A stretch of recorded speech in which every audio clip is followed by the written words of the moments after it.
Договорым шықты. Сметаның бір-екі жерін өзгерту керек дейді, қазір соны өзгертуге барамын.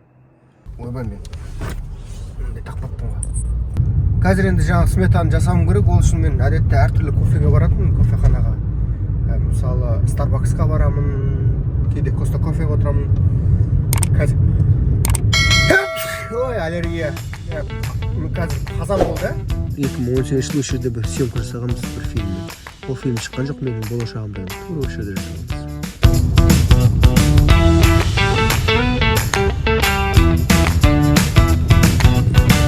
Мен бір нәрсені ұмытып кетіппін ғой. Мен қазір бір студияға баруым керек еді ғой. Подкаст ашамыз деген болса, подкасттың студиясын тексеріп көруім керек.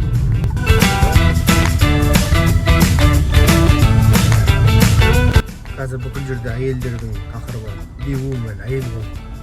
Менде бір мынандай сұрақ бар. Егер әйелдер мен еркектер соғысса бір-бірімен жер бетінде, елдер мен елдер соғысады ғой. Бұл соғыстың түрі мынандай болса, еркектер бөлек армия, әйелдер бөлек армия құрса, бір-бірімен бітіспес жау болып соғысса, кім жеңеді? Қалай ойлайсыңдар?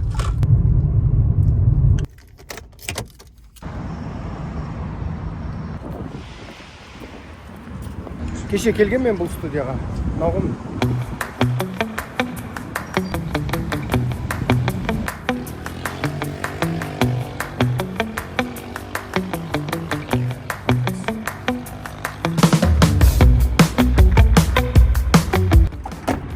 Жабып тұр ғой. Ана жазып жетті ғой. Бүгін 11:30-да келсеңіз жақсы болар еді. Қайырлы күн дейді. Күтеміз ба, күтпейміз ба, не істейміз? Кішкене асықтырып жіберемін мен ол.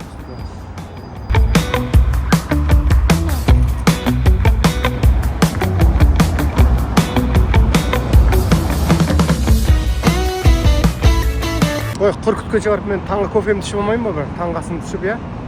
Мына жерде қандай кофе бар, а?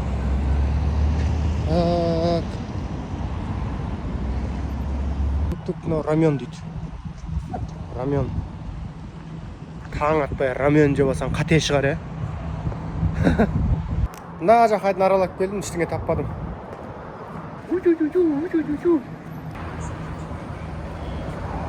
Сіздерде кофе бар ма? Мынандайды айтып жатсыз ба? Так, корейский кофе. Зеленый чай, орехи. Дома?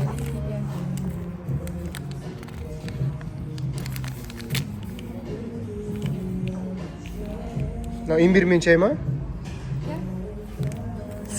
Ана қыз айтады, бұрылсаңыз пельмен бар дейді, ол жерде таңғы ас бар дейді енді. Мен жаңа мына жермен жүрдім ғой негізі.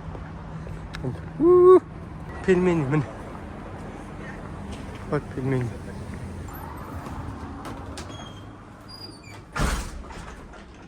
Так, ух ты. И шпаратайм. Таңғы ас бар ма? Таңғы ас. Американский завтрак беріңізші. Мында кітаптар бар екен. Стивен Кинг, әлемдегі ең көп экранизацияланған автор. Секретное окна дейді.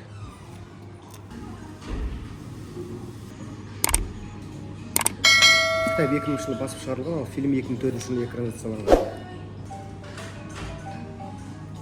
Алло? Иә. Уалейкум салам. Мен қазір пельмени деген жерде таңғы ас ішіп отырмын. Жаңағы студияның жігіттері звондап отыр. О, Стивен Кинг өзі жазыпты сценарийін.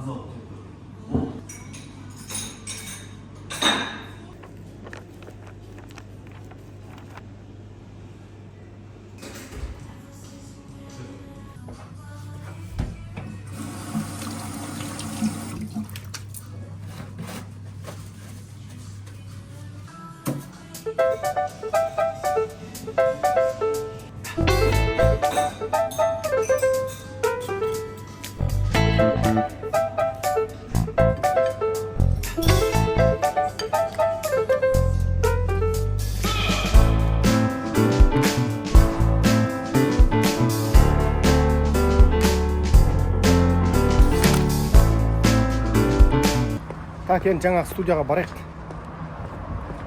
Таңғы ас ішіп алдық, шай ішіп алдық.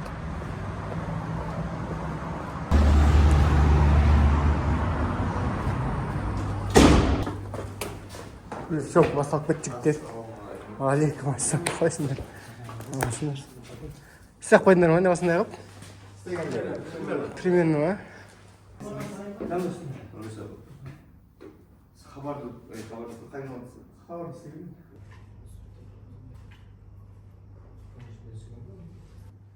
Үш ведущий дейміз ғой? Үшеу, төртеу боламыз ғой. Әңгіме ғой шын? Осыны қоюға болады жан жаққа. Короче, любой нәрсе қоюға болады артынша. Енді мен Астанадан бірнеше подкаст студия қарадым ғой, бірнеше күннен бері. Мынау ең келіп тұрған осы сияқты. Бірақ енді кішкене декорациясымен жұмыс істесе, бір детальдар қосса, подкасттың негізгі мақсаты, ол мақсат айтпай ақ қойын, оны шыққан кезде ақын көре бересіздер ғой. Мен жалғыз жүргізбеймін оны. Қасымда тағы 3-4 жігіт болады. Өзіміздің достар. Так, мен келесі жұмысқа кеттім онда.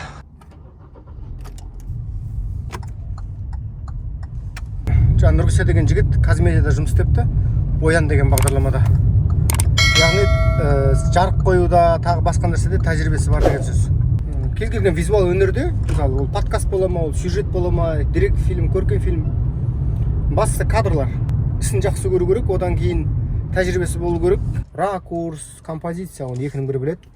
Бірақ жарық қоюды екінің бірі білмейді. Мысалы, мен көп білмеймін жарық қоюды. Жарық қою өте үлкен мәселе ол, проблема кәдімгідей.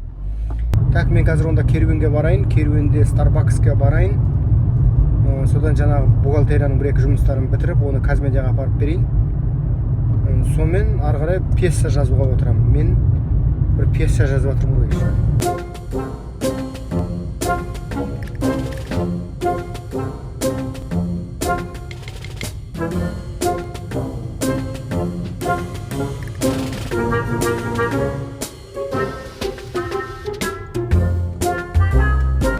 Өзіміздің керуен 2012-ден бері ма, 2013-ден бері ма осы керуенде жүретінбіз.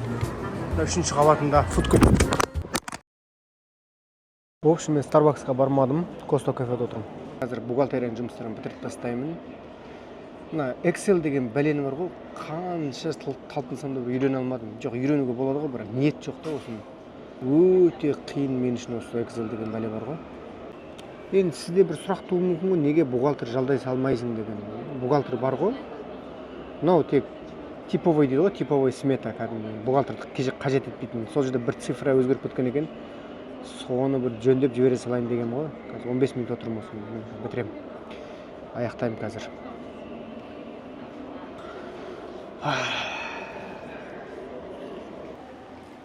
Әйтеуір жасап біттім ғой. Казмедияға кеттік. Талай жылдан бері керуеннің қасындағы мына бір жер бар ғой, осы жерге парк салып отыр. Упс, мына жерге біреу KFC-ден қорабын тастап кетті.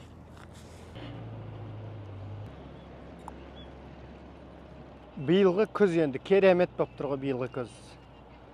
Жап-жылы қазанның ортасы, қыста не болатын бір құдай біледі.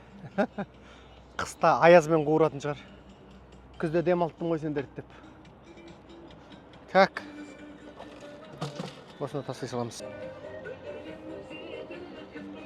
Заттыбек ағам жандырып отыр ғой.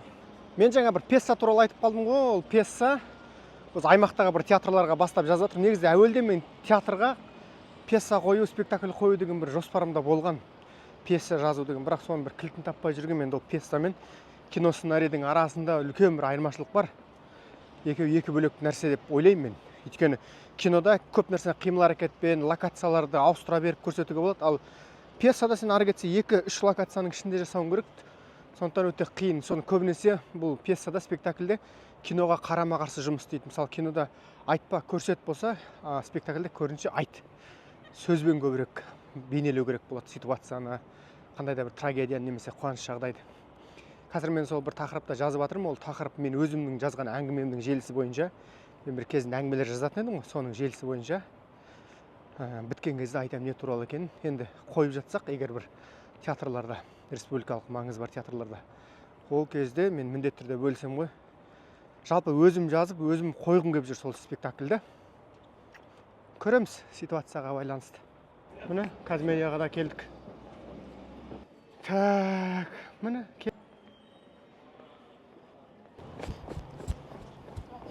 Так.